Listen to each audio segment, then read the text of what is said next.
Willkommen, bienvenue, welcome. Este es el octavo episodio de la serie sobre traductología que estamos haciendo para la convocatoria de la Universidad Nacional, que se llama Diarios de Pandemia, de la Universidad Nacional y el Espectador, que están convocando creadores, gente que les cuente sus experiencias en la pandemia. Pues esta es mi aporte. Vamos a ver si nos ganamos esa convocatoria. Hemos visto varios autores, textos y comentarios. Hemos hablado de los espacios de habla hispana, de habla inglesa, de habla francesa. Vamos a ir a los espacios de hablas eslavas. Esta es también la segunda parte de la primera parada de este viaje que estamos haciendo por los Estados Unidos. Empezamos con el arte de los artes. Imagínense que hay un director de cine que se llama Stanley Kubrick. Hizo una versión cinematográfica de una novela que se llama Lolita. Entonces, Lolita, la película, es del año 1962. Lolita, la novela, escrita por el reconocido Vladimir Nabokov, es del año 1955.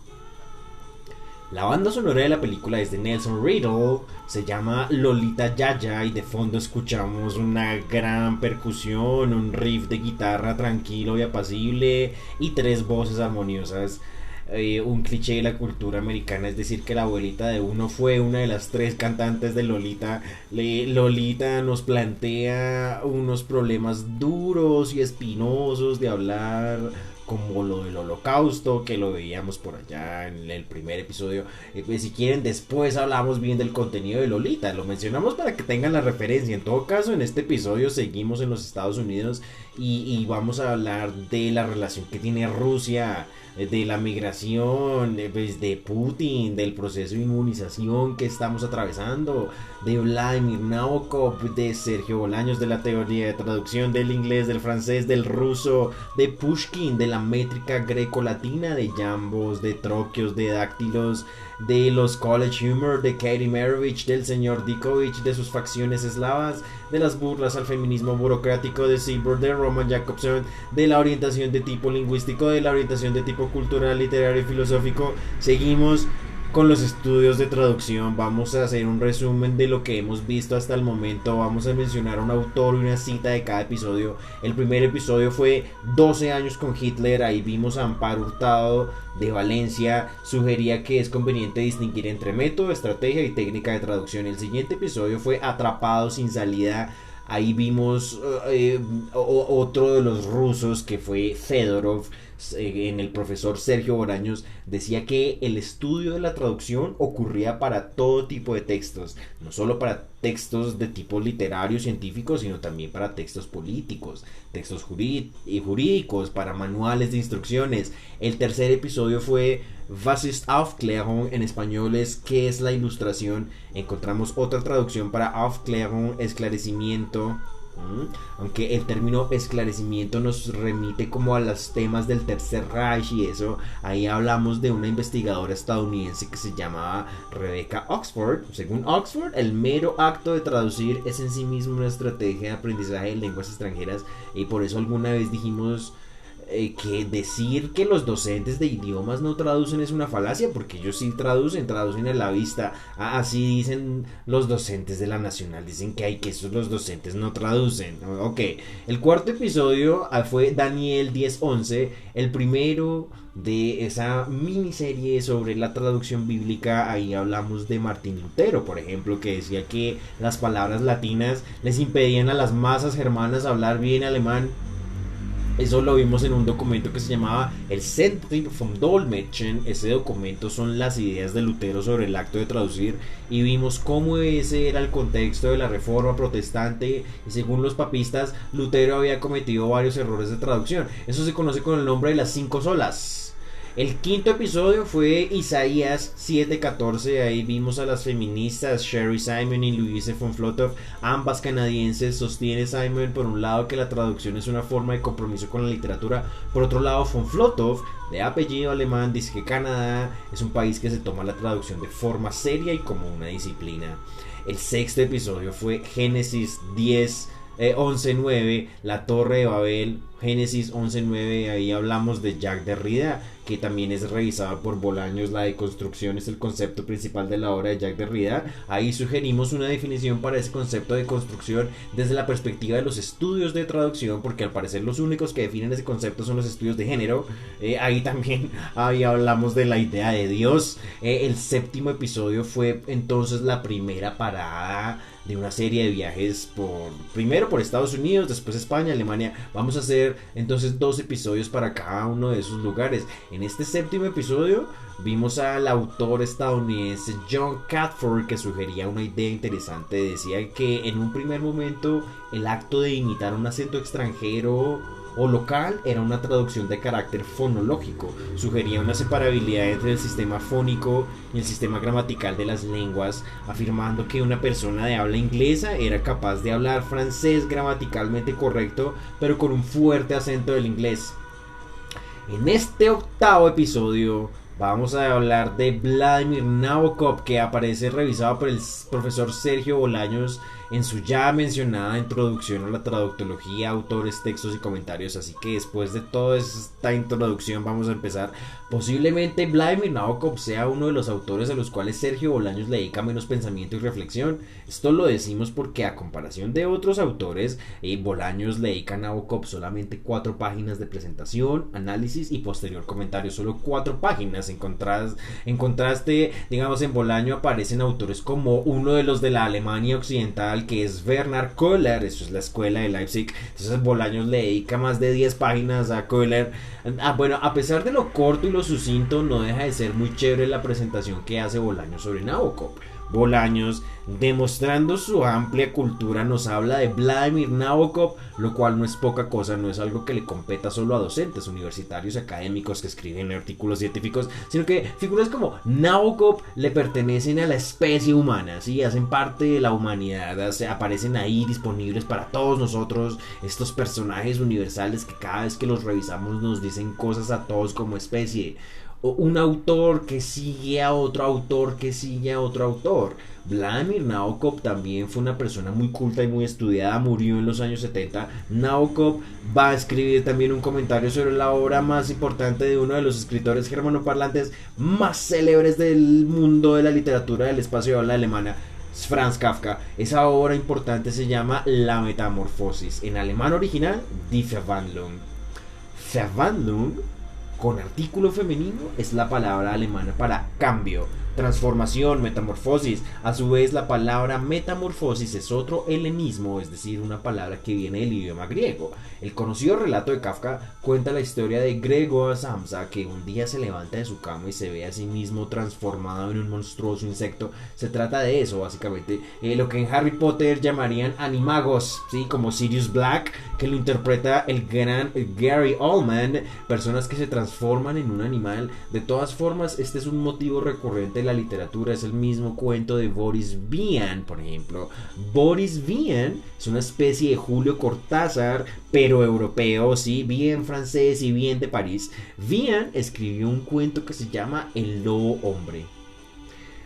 Para la gente que ha ido a bares de rock a tomar cerveza, habrán escuchado una canción que se llama El Lobo Hombre en París, de La Unión. Esa canción está basada en el cuento de Boris Vian sobre el lobo hombre.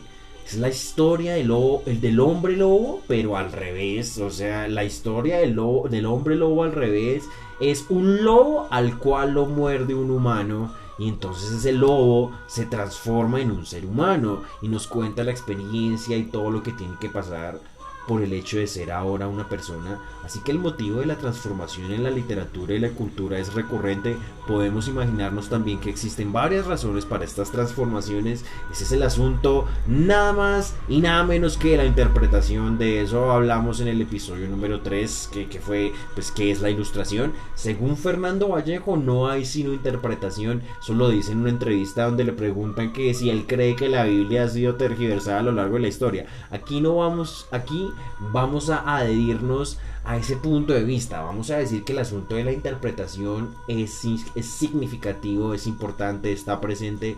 Sin embargo, Es, la idea de la interpretación hay que matizarla igual, de eso podemos hablar cuando estemos con Peterson, por ejemplo, por allá en Canadá, hablando de los postmodernos, como no todas las interpretaciones son viables, no todas son posibles, eso es lo que dice Peterson.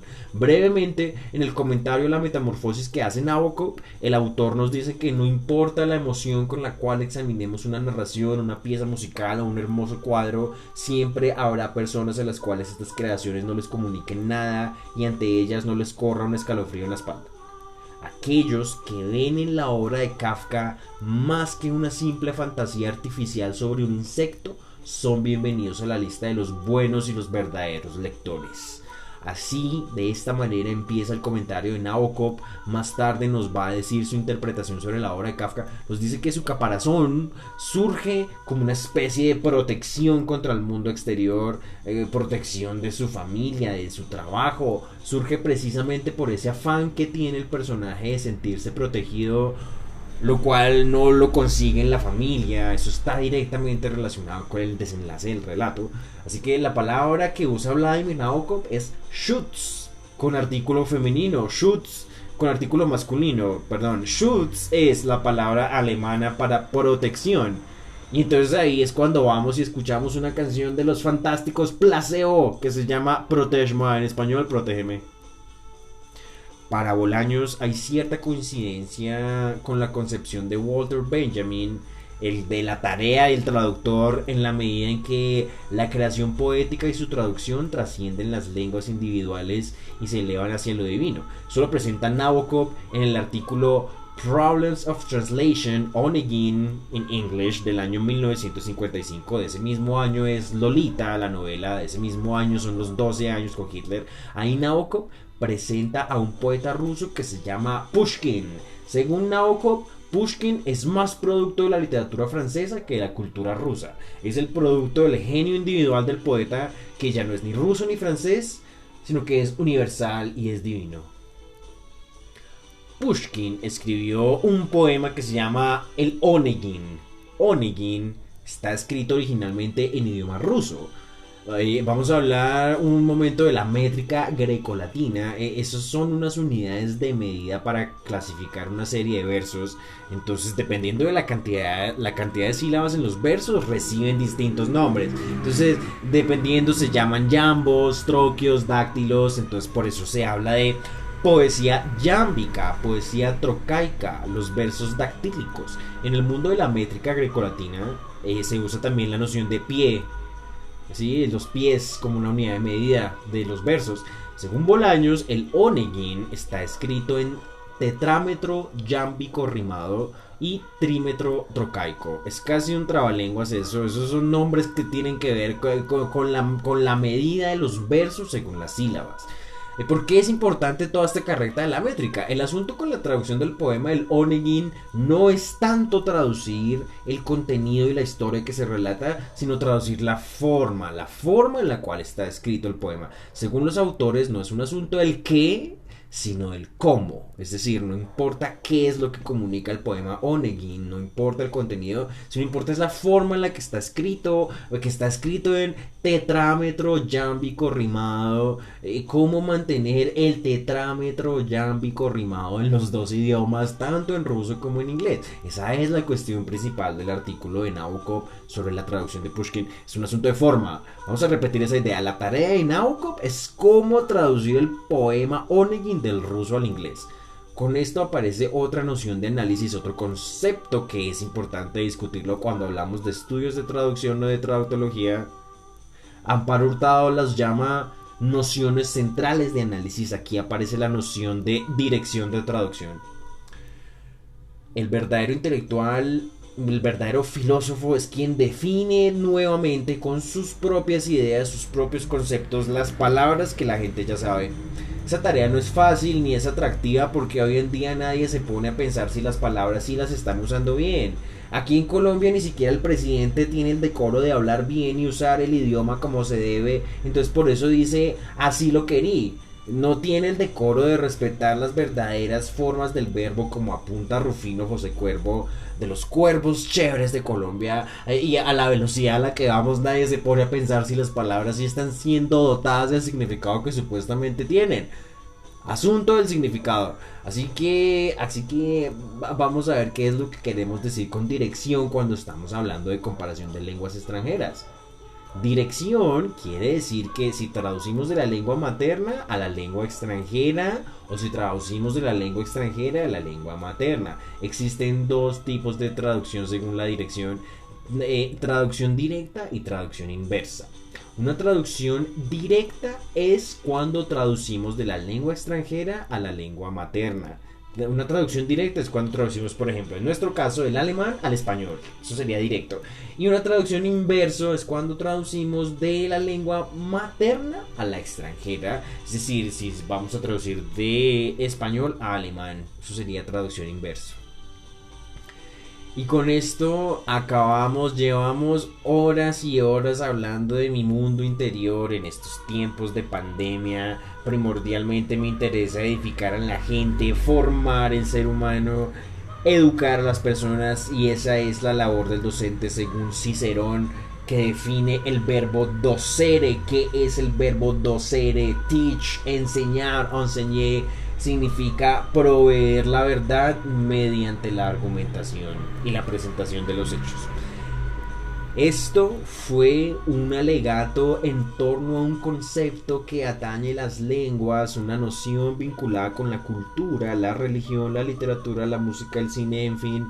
Vamos a presentar autores, textos y comentarios con los cuales se va a promover la discusión y el debate en torno a la calidad de una estrategia puntual de aprendizaje en lenguas extranjeras. Hablamos de la quinta habilidad del lenguaje, la comparación, la mediación cultural, la posibilidad de descubrir los mundos extraños y el mundo propio. Estamos hablando de la traducción. Intentamos encontrar la calidad de la traducción en estos contenidos. El estudio y la disciplina científica que se ocupa de la traducción se llama taraductología, es el nombre del podcast, y quien les habla se llama Marcel Forigua. Estos párrafos orbitaron en los espacios donde interactúan las lenguas, los pueblos y las culturas. Estos son los espacios de habla española, de habla inglesa, de habla alemana, de otras maneras de expresarse. Son los espacios donde la gente habla en lenguas extrañas, donde se discute la lingüística, la cultura, la literatura y la filosofía. Con ustedes, Marcel Forigua. Muchísimas gracias.